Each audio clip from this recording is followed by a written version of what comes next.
আসসালামু আলাইকুম সুপ্রিয় শিক্ষার্থীবৃন্দ, আশা করছি আল্লাহর অশেষ রহমতে ঘরে আছো, সুস্থ আছো এবং ভালো আছো।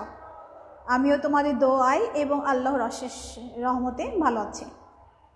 ন্যাশনাল কলেজের অনলাইন ভিত্তিক শ্রেণী কার্যক্রমের ধারাবাহিকতায় ন্যাশনাল কলেজের স্কুল শাখার নবম শ্রেণীর শিক্ষার্থীদেরকে আমি আমন্ত্রণ জানাচ্ছি আজকে আমার লাইভ ক্লাসে। এই মুহূর্তে আমার সাথে যারা লাইভ ক্লাসে যুক্ত হয়েছেন তাদের সকলকে আমার পক্ষ থেকে অভিনন্দন এবং শুভেচ্ছা। আর বরাবরের মতোই শিক্ষার্থীরা তোমরা বাংলা মূল বই, খাতা এবং কলম নিয়ে আমার সাথে ক্লাসে যুক্ত হয়ে যাও। গত ক্লাসটা ছিল আমার এই বিষয়ের আলোকে, অর্থাৎ আমি একটা গদ্য পড়াচ্ছিলাম। গদ্যটা হচ্ছে আম আটির ভেপু, বিভূতিভূষণ বন্দ্যোপাধ্যায়ের লেখা একটি ছোট গল্প। আর এই গল্পটা আজকে আমার দ্বিতীয় ক্লাস, এই গল্পের আলোকে দ্বিতীয় ক্লাস এবং শেষ ক্লাস। তো শিক্ষার্থীরা, তোমাদের যে সংক্ষিপ্ত সিলেবাস দেওয়া হয়েছে সেটার আলোকে এই ক্লাস, তো তোমরা তৈরি হয়ে যাও। এই যে গল্পটা আমরা পড়েছিলাম, আম আটির ভেপু। ভেপু শব্দের অর্থ আমরা জানি যে বাঁশি। আম এবং আটি থেকে যে ছোটোবেলায় আমরা নিজেরাই খেলেছি, বা তোমরা অনেকেই যদি কখনো গ্রামে, ঢাকাতে তো অবশ্যই এটা হয় না, গ্রামে গেলে আমরা যখন গ্রামে যাই তখন গ্রামের মাটির সাথে যখন আমরা মিশে যাই, তখন গ্রামে গেলে কিন্তু আমরা অনেক কিছু দিয়ে অনেক খেলনা তৈরি করি। গ্রামের গাছের ফল ফলা দিয়ে আমাদের খাবার, এবং গ্রামের গাছের ফল ফলা দিয়ে অপ্রয়োজনীয় অংশগুলো দিয়ে আমরা সেগুলো দিয়ে খেলা করি। যেমন আমের যে আটিটা, সেটা দিয়ে আমরা খেলা করি এবং সেটা দিয়ে বাঁশি তৈরি করা হয়। তো এই গল্পটা নেওয়া হয়েছে বিভূতিভূষণ বন্দ্যোপাধ্যায়ের অন্যতম উপন্যাস পথের পাঁচালী থেকে। পথের পাঁচালী কিছুটা অংশ এখানে উল্লেখ করা হয়েছে। আর এটা হচ্ছে একটি ছোট, আমাদের মনে রাখতে হবে এটা একটি ছোট গল্প। আচ্ছা, জীবনের মানুষের সুখ দুঃখ, হাসি কান্না, জীবনের খণ্ডাংশ সব কিছু এর মধ্যে আছে। আর এই গল্পটা থেকে আমরা কয়েকটি চরিত্র পেয়েছি। মূল যে চরিত্র সেটা হচ্ছে দুর্গা, কেন্দ্রীয় চরিত্র হচ্ছে দুর্গা, দুর্গার ভাই অপু, তাদের মা সর্বজয়া এবং তাদের বাবা হরিহর। এছাড়াও আরও কতগুলো চরিত্র আছে, কিন্তু তারপরেও চরিত্রগুলো সম্পর্কে আমাদেরকে কিছুটা জানতে হবে।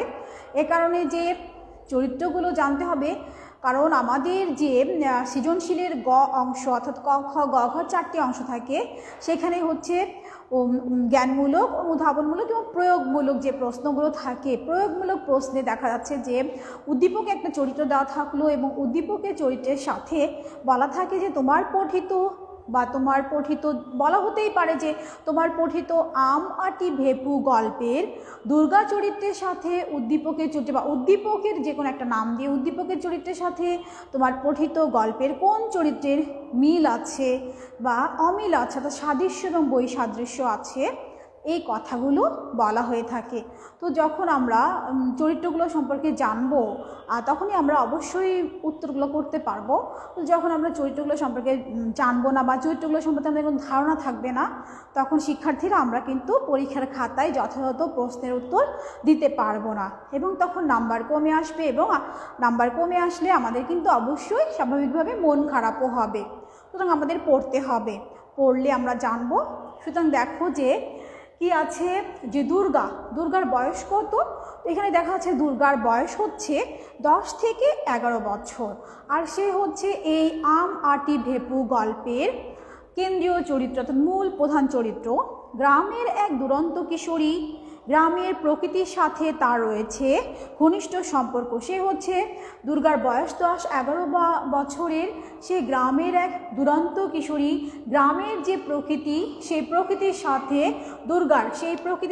দুর্গার রয়েছে অবিচ্ছেদ্য একটা বন্ধন, অর্থাৎ গ্রামের প্রকৃতির সাথে সঙ্গে মিলেমিশে একাকার। সারাদিন ছুটে বেড়ায়, এবং সারাদিন সে কী করে, সারাদিন সে ছুটে বেড়ায় এবং সেখানে দুরন্তপনা, তার শৈশব এবং কৈশোরের যে বিষয়গুলো, অর্থাৎ শৈশব এবং কৈশোরের ছেলেমেয়েরা কিন্তু সমস্ত বাধা, সমস্ত কিছুকে জয় করার চেষ্টা করে। কিসের জন্য? কারণ তারা হলো বাধাকে বাধা মনে করে না, কারণ দুরন্তপনা এবং তাদের যে সেই বয়সের যে চঞ্চলতা, সেই বয়সের যে চপলতা, সেগুলো আমরা দেখতে পেয়েছি দুর্গা চরিত্রের মধ্যে।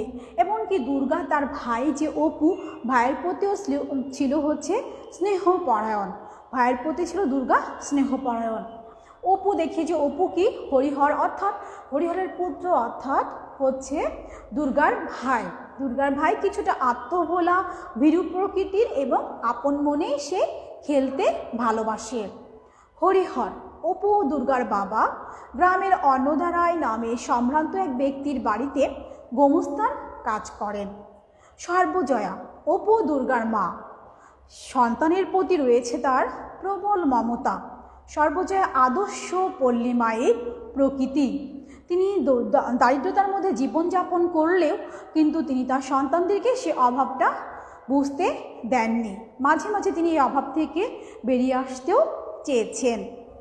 শিক্ষার্থীরা, এই মুহূর্তে আমি দেখি যে আমার সাথে তোমরা কেউ যুক্ত হয়েছো কি না? না, আপাতত এখন পর্যন্ত তোমরা কেউ যুক্ত হওনি। আচ্ছা, এই গেল যে চরিত্র বিশ্লেষণে গেল দুর্গা, অপু, হরিহর এবং সর্বজয়া সম্বন্ধে কিছু কথা। আচ্ছা, মূল কাহিনীটা হচ্ছে অপু ও দুর্গা হতদরিদ্র পরিবারের দুই শিশু।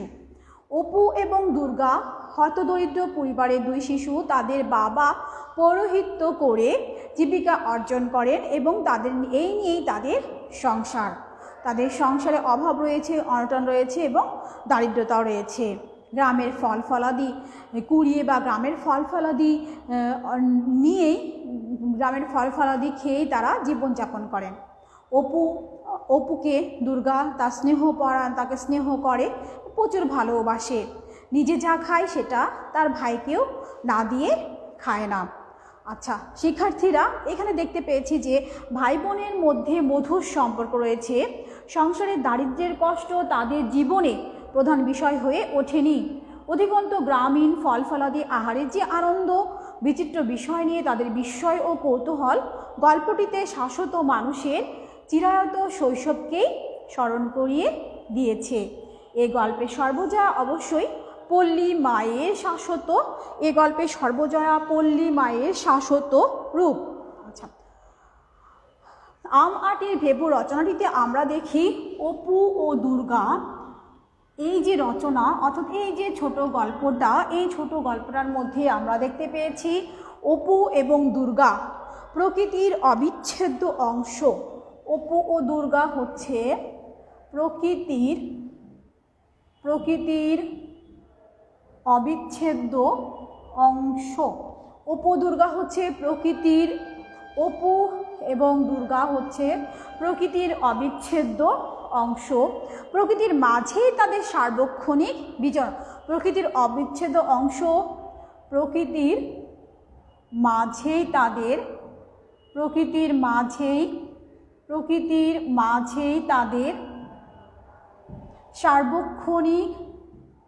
সার্বক্ষণিক বিচরণ, অর্থাৎ প্রকৃতির মাঝেই তাদের বসবাস, প্রকৃতির মাঝেই তারা প্রকৃতিকে ভালোবাসে বা প্রকৃতির মাঝেই তারা ঘোরাফেরা করে। আচ্ছা, প্রকৃতি থেকে তাদের সত্ত্বকে আলাদা করা যায় না। আমাটি ভেপুর মধ্যে কোনো কৃত্রিমতা নেই। সরল সাধারণ বাঁশি থেকে যে আনন্দধ্বনি উদ্গত হয়, সরল সাধারণ বাঁশি, ভেপু মানে হচ্ছে বাঁশি। এই যে ভেপু, এই ভেপু বাঁশি থেকে সরল সাধারণ এই বাঁশি থেকে যে আনন্দধ্বনি উদ্গত হয়, অপু দুর্গার জীবনও তেমনি সরল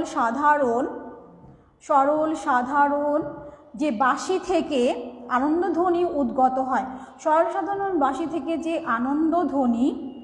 আনন্দধ্বনি উদ্গত হয়, সেটা হচ্ছে অপু এবং দুর্গা জীবনেও আমরা সেটা এই আম আটির ভেপু গল্পটার মধ্যে দেখতে পাই।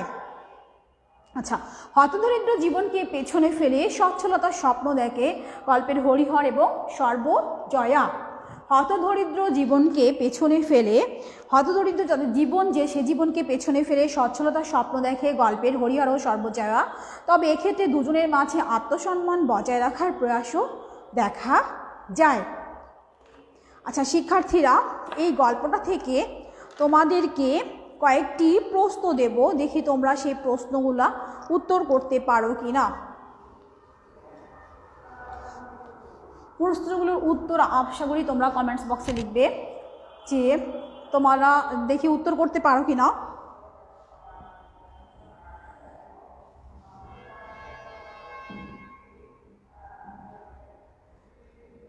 1 নম্বর প্রশ্ন হচ্ছে যে অপুর পিস্তলের দাম কত?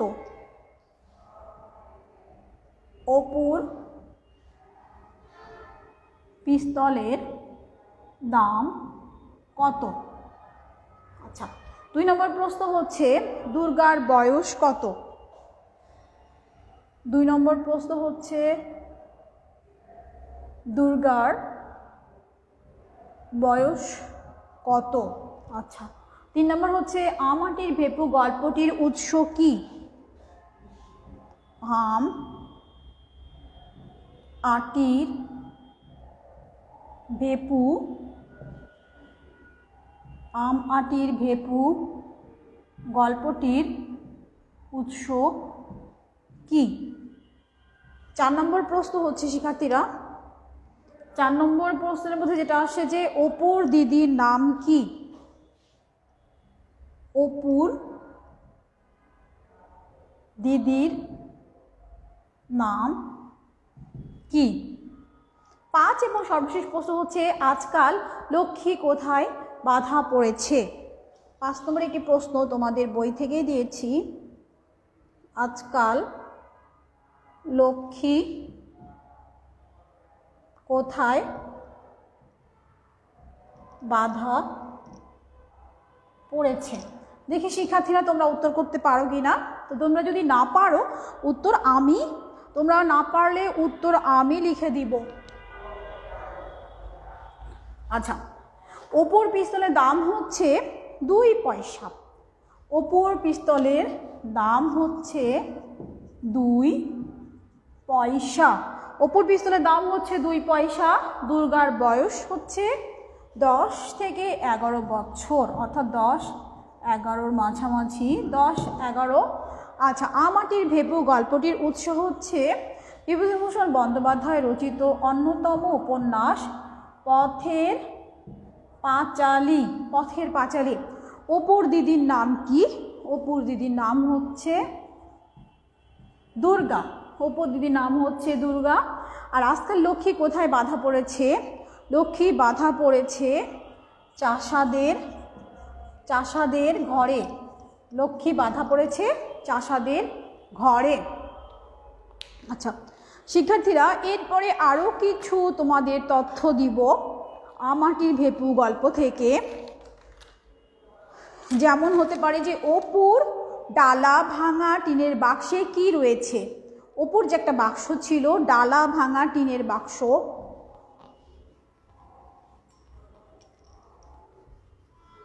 আচ্ছা অপুর ডালা ভাঙা টিনের বাক্সে কি রয়েছে? শিক্ষার্থীরা লক্ষ্য করো, অপুর ডালা ভাঙা, অপুর ডালা ভাঙা টিনের বাক্সে কি রয়েছে? আচ্ছা, অপুর ডালা ভাঙা টিনের বাক্সে কি রয়েছে আমরা একটু দেখি কি কি রয়েছে। রয়েছে হচ্ছে একটা রং ওঠা কাঠের ঘোড়া, টোল খাওয়া টিনের ভেপুবাসী, একটা রং ওঠা কাঠের ঘোড়া, তারপর হচ্ছে টোল খাওয়া টিনের ভেপুবাসী, টোল খাওয়া টিনের ভেপুবাসী। তারপরে গোটা কত কড়ি, 2 পয়সা দামের পিস্তল, গোটা কত কড়ি, গোটা কত কড়ি, 2 পয়সা দামের, 2 পয়সা দামের টিনের পিস্তল, 2 পয়সা দামের টিনের পিস্তল। আর আছে কি? আর আছে কতগুলো শুকনো নাটা ফল ও খান কত খাপড়ার কুচি। আর আছে কতগুলো শুকনো নাটা ফল ও খান কত খাপড়ার কুচি। খান কত খাপড়ার কুচি। এই হলো অপুর ডালা ভাঙা টিনের বাক্সে যা যা রয়েছে তাই। অর্থাৎ অপুর ডালা ভাঙা টিনের বাক্সে রয়েছে একটা রং ওঠা কাঠের ঘোড়া, টোল খাওয়া টিনের ভেপুবাসী, গোটা কত করি, 2 পয়সা দামে টিনের পিস্তল, কতগুলো শুকনো নাটা ফলো, খান কত খাপড়ার কুচি। আচ্ছা, অপুর পরবার মতো কোনো কাপড় ছিল না, পরনের কাপড় 2-3 জায়গায় সেলাই করা ছিল। অপুর পরার মতো কোনো কাপড় ছিল না, অপুর পরনের কাপড়, অপুর পরনের কাপড় 2-3 জায়গায় সেলাই করা ছিল, 2-3 জায়গায় সেলাই করা ছিল।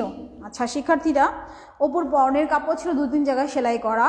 আচ্ছা, সর্বজয়া সংসার ছেড়ে যেতে ইচ্ছা করে অভাবের তাড়না এবং দুঃখে, কারণ তাদের সংসারে কিন্তু অভাব ছিল। ওয়ালাইকুম আসসালাম শামসুন্নাহার, হ্যাঁ শামসুন্নাহার ওয়ালাইকুম আসসালাম।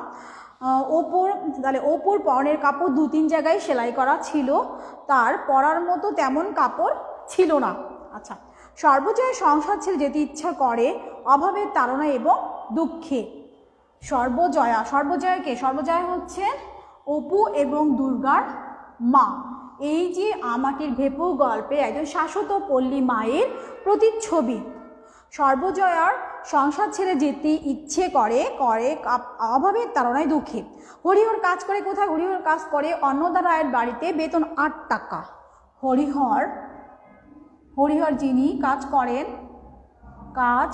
করেন অন্নদা রায়ের বাড়িতে, অন্নদা রায়ের বাড়িতে তার বেতন হচ্ছে 8 টাকা। আচ্ছা, বেতন হচ্ছে 8 টাকা। দুর্গা অপুকে বকা দেয় হাবা বলে। দুর্গা অপুকে কি করে? দুর্গা অপুকে বকা দেয় হাবা বলে। দুর্গা অপুকে কি বলে বকা দেয়? দুর্গা অপুকে বকা দেয় হাবা বলে। আচ্ছা, আর দুর্গা ছিল কিছুটা চঞ্চল। দুর্গা সম্বন্ধে একটু বর্ণনা আমি তোমাদেরকে লিখে দিচ্ছি। দুর্গা ছিল চঞ্চল, দুর্গা কিছুটা চঞ্চল, গড়ন পাতলা, রং একটু চাপা। দুর্গা কিছুটা চঞ্চল, দুর্গা কিছুটা চঞ্চল, গড়ন পাতলা, রং একটু চাপা, অর্থাৎ গায়ের রং ছিল একটু চাপা টাইপের। আচ্ছা, চুল রুক্ষ, মুখের গড়ন মন্দ নয়। এটা হচ্ছে দুর্গার বর্ণনা। চুল রুক্ষ, মুখের গড়ন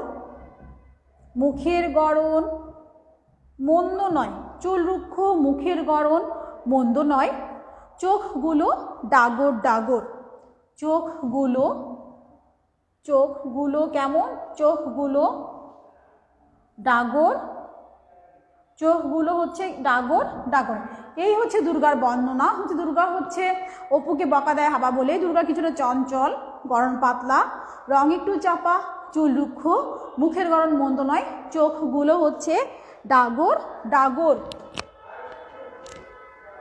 চোখগুলো ডাগর। তাহলে এই হচ্ছে শিক্ষার্থীরা আম আটি ভেপু গল্পের যে মূল বিষয়, অর্থাৎ গ্রামীণ জীবনে প্রকৃতি ঘনিষ্ঠ 2 ভাই বোনের আনন্দিত জীবনের আখ্যান নিয়ে গল্পটি রচিত হয়েছে। অর্থাৎ আম আটির ভেপু বিভূতিভূষণ বন্দ্যোপাধ্যায় রচিত অন্যতম একটি উপন্যাস থেকে নেওয়া, একটি সংকলিত আকারে নেওয়া হয়েছে। এটি ছোট গল্প। এখানে যে বিষয়টা আমরা দেখতে পাই, সেখানে দেখতে পাচ্ছি যে এখানে গ্রামীণ প্রকৃতির জীবনের আখ্যান, 2 ভাই বোনের শৈশব এবং কৈশোরের চপলতা, চঞ্চলতা এবং তাদের বেড়ে ওঠা এবং প্রকৃতির সাথে যে ঘনিষ্ঠতা, প্রকৃতির প্রতি যে ভালো লাগা, ভালোবাসা এবং গ্রামীণ জীবনের যে প্রতিচ্ছবি, সেটাই কিন্তু আমরা দেখতে পেয়েছি এই আম আটির ভেপু গল্পে। অর্থাৎ মূলত এই আম আটির ভেপু গল্পটার মধ্যে আমরা এই বিষয়গুলোই লক্ষ্য করি এবং সেই সাথে আছে গ্রামীণ পল্লী মায়ের প্রতিচ্ছবি সর্বজয়া। সে তাদের সন্তানদেরকে শাসন করেছেন, ভালোবেসেছেন, আবার কিন্তু বুকে জড়িয়ে ধরেছেন, অর্থাৎ মায়ের যে স্নেহ বাৎসল্যতা সেটা কিন্তু আমরা এই আমাটি ভেপুর গল্পের মধ্যেও দেখতে পেয়েছি। এবং বোনের যে ভালোবাসা ভাইয়ের প্রতি, অর্থাৎ দুই ভাই বোনের মধ্যে ভালোবাসার যে অবিচ্ছেদ্যতা শিক্ষার্থীরা, সেটাও কিন্তু আমরা এই আম আটি ভেপু গল্পের মধ্যে পাই। তো আশা করি তোমরা গত পর্ব এবং এই যে পর্বটা, অর্থাৎ আজকের এই পর্বটা মিলিয়ে তোমরা আমাটি ভেপু গল্পটা, গত পর্বে আমি শব্দার্থ নিয়ে আলোচনা করেছিলাম, তো আশা করি তোমরা বুঝতে পেরেছো। এবং তোমাদের কাছে একটা নির্দেশনা থাকবে, সেটা লেখক পরিচিতি মূল গল্পটা ভালোভাবে রিডিং পড়বে, বুঝে আর যদি কোনো কিছু না বুঝতে পারো অবশ্যই তোমরা কমেন্টস বক্সে, যখন আমরা ক্লাস নেব তখন কমেন্টস বক্সে প্রশ্নগুলো করবে, আমরা যথাসাধ্য চেষ্টা করব উত্তরগুলো দিয়ে দেওয়ার জন্য। পাঠ পরিচিতি পড়বে এবং শব্দার্থ পড়বে। মূল বইয়ের বিকল্প কিন্তু কোনো কিছু নেই, অর্থাৎ তোমাকে শুধু যে পরীক্ষায় পাশ করতে হবে তা কিন্তু নয়, তোমাকে জানার জন্যও কিন্তু বই পড়তে হবে। অর্থাৎ তোমরা যদি তোমাদের জ্ঞানের পরিধিটা বৃদ্ধি করতে চাও তাহলে অবশ্যই বই পড়বে, বইয়ের বিকল্প কিছু নেই। আর শিক্ষার্থীরা তোমরা লাইভ ক্লাসে যুক্ত থাকবে, লাইভ ক্লাসগুলো অবশ্যই দেখবে। যদিও তোমাদের এই সময় তোমাদের অ্যাসাইনমেন্ট দেওয়া হয়েছে, অ্যাসাইনমেন্টগুলো করছো, তারপরেও তোমরা কিন্তু ক্লাসগুলো মিস করো না।